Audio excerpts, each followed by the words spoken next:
Good day. Today we're going to be talking about story structure. What does it take to tell a good story? Whether it's a movie or whether it's a story that's built into a video game or something you're writing, a story requires certain components to entertain your audience. So what do you need? First, you need a main character. We call this a protagonist. A protagonist is usually the hero. Sometimes it can be kind of a shady character, but it's usually your good guy, your hero, your main character. So besides the protagonist, you also need somebody to oppose the main character. You need somebody who's going to be the opposition, who stands in the way of your good character reaching his or her goals. That character is called an antagonist. So you have your protagonist and you have your antagonist. So some examples of a protagonist and an antagonist is, if you've seen the movie Toy Story, you have Woody, who is your protagonist, and then you have Sid, who is the antagonist, who is standing in the way of Woody reaching his goals. Another example would be Luke Skywalker is a protagonist, and Darth Vader is your antagonist in the Star Wars movies, the original trilogy. Can you think of an example of a protagonist and an antagonist from any movies that you've seen?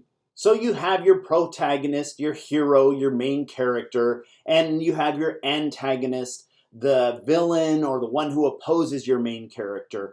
The next thing a story needs to be believable is it needs these characters to be believable.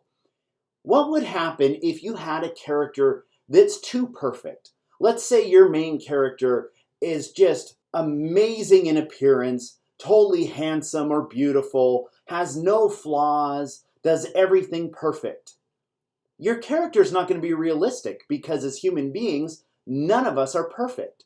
We all have flaws, we all have weaknesses. So if you're going to create a believable character, you need to give your character some flaws. If your character doesn't have any flaws, you've created what in screenwriting they call a Mary Sue. Now, a Mary Sue can be a male or a female, but a Mary Sue is a character that is too perfect. That character lacks any flaws. There are some movies that do feature Mary Sues. If you've ever seen the Twilight movies, Bella Swan is considered to be a Mary Sue. She's pretty much perfect in every way. You know, her big flaw is she's clumsy. That's not really a flaw, though. In romantic writing, that's just something that's cute. It's not a real flaw.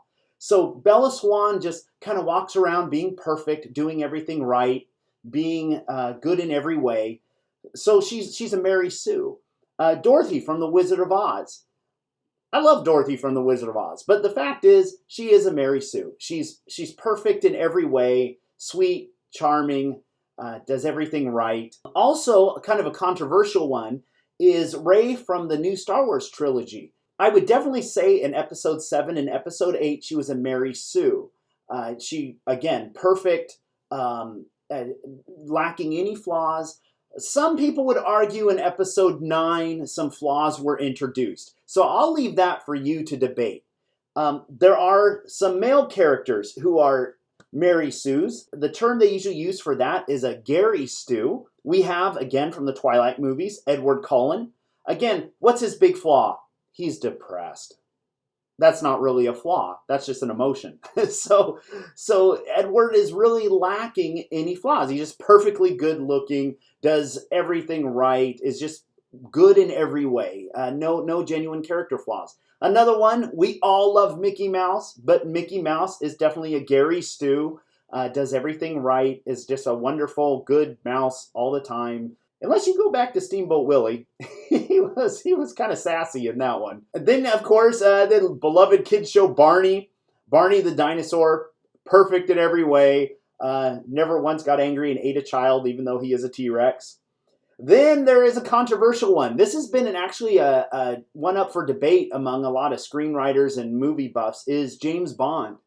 Is James Bond a Gary Stew? A lot of people say he is, because again, perfectly talented, perfectly gifted, good looking, just doesn't seem to have any flaws. So in a story, you want to make sure You create into your character, when you're writing or developing your character, you give your character some believable flaws. Are they messy? Are they somebody who procrastinates? Are they somebody who has a bad temper? Maybe your character has broken relationships with his family. Maybe your character is a bad mother or father figure. So on and so forth. You want to give your character some actual flaws that are believable, that people can relate to, because that's what makes your character human.